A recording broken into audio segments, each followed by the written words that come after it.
Eh bien bonjour, une machine qui a marqué mon année 2024, outre le Haubao 8SC que j'ai racheté du coup par la suite, pour en faire un joli hot rod, c'est le DF7. J'avais la version V1, ce qui me plaisait le moins au final c'était la couleur de la carreau. La V2 est pas forcément mieux, et là sur la V3, ça commence à être sympa, mais pas vraiment de changement, hormis les couleurs. Du coup,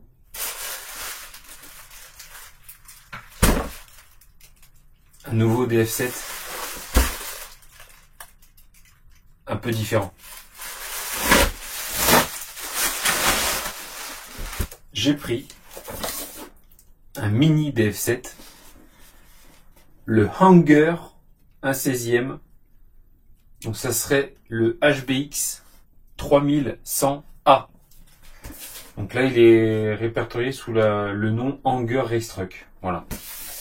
Donc là c'est un 1/16e. Ah bah là, il est marqué juste là, le 3100A. J'ai testé HBX lors de la tombola numéro 7 avec la 16889A. Les références sont toujours très simples avec ces marques-là. Petit Monster Truck qui était très sympa. Et puis j'ai vu passer cette machine sur les groupes Facebook. Et je l'avais vu une fois sur AliExpress. J'étais un peu méfiant parce que là c'est une petite échelle. Et je me suis dit, pourquoi pas tester. Ça peut être une solution sympa sur les pistes rallye, sur les pistes drift. Et un petit peu, alors pas en pump track, mais sur les terrains assez propres, on va dire, et assez dégagés. Sur la boîte, pas beaucoup d'infos, si ce n'est les deux couleurs dispo, orange ou bleu, c'est tout. À partir de 14 ans, 2,4 GHz, c'est comme toutes les machines maintenant. Ça serait résistant à l'eau. Alors c'est du chinois, donc c'est du brushless, je suppose. Et pour le reste, c'est du chinois, donc je ne saurais pas vous dire ce qui est écrit dessus. Découvrons ça ensemble. Alors, ce qui est fourni en plus de la machine, le petit chargeur pour la lipo en façon USB, le petit shunt là, mais c'est pour binder ça le récepteur, et les petits pins de carreaux. La radio, donc là on reconnaît la radio HBX, la même que sur le Monster Truck 16889A, avec des réglages de base. Moi la radio m'avait bien plu, niveau prise en main, si ce n'est ce volant tout plastique un peu glissant. Hormis ça, le ressenti était plutôt bon sur le petit Monster. C'était même mieux, j'ai trouvé, que les radios MJX. On a la version des voix, le réglage du trim, le trim de gaz et le dual rate, donc le braquage maxi des roues. La petite notice qui va bien, avec les petits stickers de déco pour la carrosserie. La petite notice explicative avec vue éclatée, les pièces avec toutes les références. Donc là, vous allez directement sur Express, vous allez trouver toutes les références. À voir si Obiku ne les fait pas. Et c'est à peu près tout ce qu'il y a de dit dans cette notice. Alors c'est tout en chinois. Là par contre, il n'y a rien en anglais, c'est full chinois la notice. Allez, je suis pressé aussi de voir à quoi ça ressemble, je pense comme vous. Moi je l'ai prise en bleu. Donc effectivement, si tu mets pas les stickers, c'est pas forcément très joli. Donc on va s'empresser de se mettre les stickers.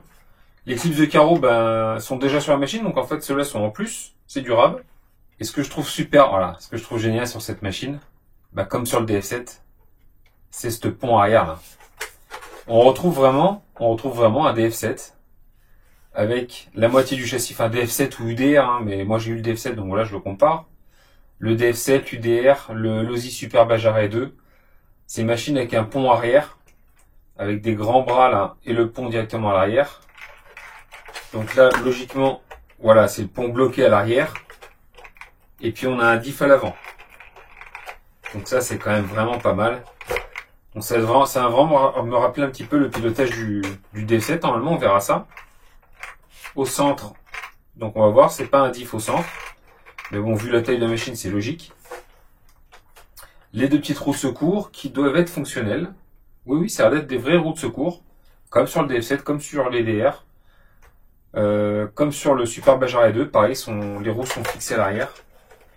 Petite différence, c'est que là, pour enlever la carreau, elle n'est pas basculante. Elle s'enlève avec les 4 fixations. Ah, attention. Là, attention à ça. Il y a l'éclairage. Est-ce que les piles sont fournies? Non. Pour la radio, c'est 3 piles à l'intérieur. On va se les mettre juste après pour tester un petit peu l'allumage et puis voir l'accélération. Le câblage, franchement, c'est bien fait. Alors, c'est fixé qu'un morceau de scotch là. On a la petite barre de LED à l'avant. Il n'y en a pas sur dessus comme sur le DF7. Mais bon, on va pas trop en demander quand même. Ça se retire juste là. Du coup, tu as un petit peu de jeu. C'est un câble enroulé. La petite lipo est fournie. Petite lipo 2S en 1200 mAh. Le taux de décharge 25C. Franchement, c'est tout ce qu'il faut. Hein. Du coup, moi, j'ai des lipos également MJX. Donc, pourquoi ne pas les mettre en plus? Par exemple, ici à l'intérieur. Là, c'est collé avec la petite mousse. Est-ce qu'une lipo MJX passerait dedans? Ça passe pas. C'est limite. Donc, en mettant une sangle un peu plus grande, ça passera. Il faudrait faire une petite découpe au niveau du bac lipo. Bon, on va éviter. Quoique. Ça aurait peut-être le coup. Hein. Comme ça, on pourrait rouler avec des lipos MJX également. C'est des 1050 mAh, celle-là. Donc, un petit peu moins que celle-ci. Ce qui est sympa, c'est que c'est plutôt accessible. Et ouais, le débattement est plutôt sympa. Hein. Ça devrait être plutôt sympa à avoir roulé, ça. Le risque, ça va être d'abîmer la carreau, comme sur tous les short courses de ce type-là. Les roues viennent frotter dans la carrosserie, donc on va tenter de se protéger ça. On va essayer. C'est pas une machine que je vais envoyer comme la MJX que j'ai. Ça va plus être là du roulage un peu, on va dire scale. Ce genre de machine, moi je trouve vraiment que c'est joli à voir évoluer. À voir travailler quand tu accélères, ça s'écrase à l'arrière. Et au freinage, ça se relève et ça s'écrase de l'avant. Donc c'est vraiment joli à voir rouler.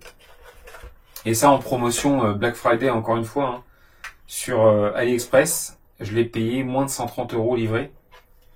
Ça valait vraiment le coup, je trouve. Reste à voir ce que ça donnera au roulage. Le variateur prend de 2 à 3 S et le bec à 6 volts. Donc c'est vraiment pas mal, hein, franchement. Là, il est fourni en 2S. On verra ce qu'on fait en 2S. Et du coup, après, j'essaierai avec une petite lipo 3S MJX, pareil. Je la mettrai à la place et je tenterai de le rouler aussi. On verra les vitesses, etc. On fera des petits tests. Allez, 3 piles en place. Machine allumée. Il y a, oui, comme sur toutes les petites machines comme ça, là, il y a un film de protection qui est dessus. Donc là, pour l'instant, je vais le laisser. Et puis quand je vais me coller les stickers, là, après, je vais enlever ça, je mettrai les stickers en place. Franchement, je suis plutôt enthousiasmé par cette machine. Alors que d'habitude, je suis pas, enfin, vous le savez, hein, je suis pas du tout petite échelle. Mais voilà, ce style de short course me manquait un petit peu.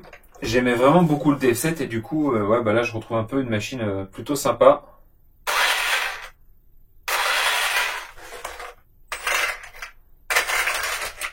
Un tout petit peu de cogging au démarrage, quand on démarre vraiment doucement. Ouais, ça va, hein, franchement, ça va. Il y en a un petit peu. Un truc que je voulais voir, c'était au niveau de la transmission. On voit pas grand chose. Alors par contre, vous voyez l'accès à la transmission principale, là, la couronne centrale. Donc je pense que c'est une spool, je pense. Ben, il faut enlever l'électro qui est là. Alors par contre, tu peux pas éteindre la lumière sur celui-là. Alors que sur le MJX, tu as un bouton on-off. Le seul choix que tu as, c'est de le débrancher si tu veux éteindre la lumière. Tu pourras pas le faire de la radio. Ouais, la vitesse va pas être folle en DS. Je vais mettre une petite typo 3S pour voir ce que ça donne. Qu'est-ce qu'il dit en 3S là? Là, c'est déjà plus sympa. Ok. On va se tester en 2S pour commencer, full origine. Et je pense que rapidement, on va le rouler en 3S. Quoique, ça mériterait peut-être de l'abîmer en 2S. Comme je l'ai dit au départ, Julien, respecte ce que tu dis, c'est un roulage plutôt scale.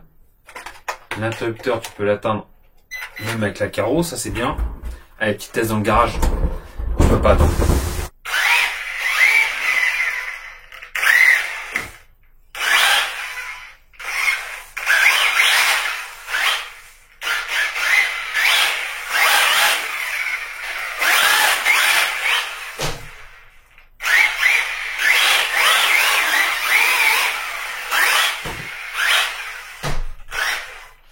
Alors ce qu'on peut voir, c'est que ça manque un petit peu de frein. On va essayer de se faire un réglage du neutre de la radio. Donc là, on a le petit bouton à côté de l'interrupteur. On reste appuyé dessus, on allume. Ça bip. On appuie une fois dessus. On accélère à fond. On rappuie dessus. On freine à fond. On appuie dessus. On relâche. Ok, là c'est bon. Je me demande si le neutre de la radio était fait. Ça mange pas de pain de le faire à chaque fois que vous recevez une nouvelle voiture. Quand la fonction est disponible. C'est pas toujours le cas.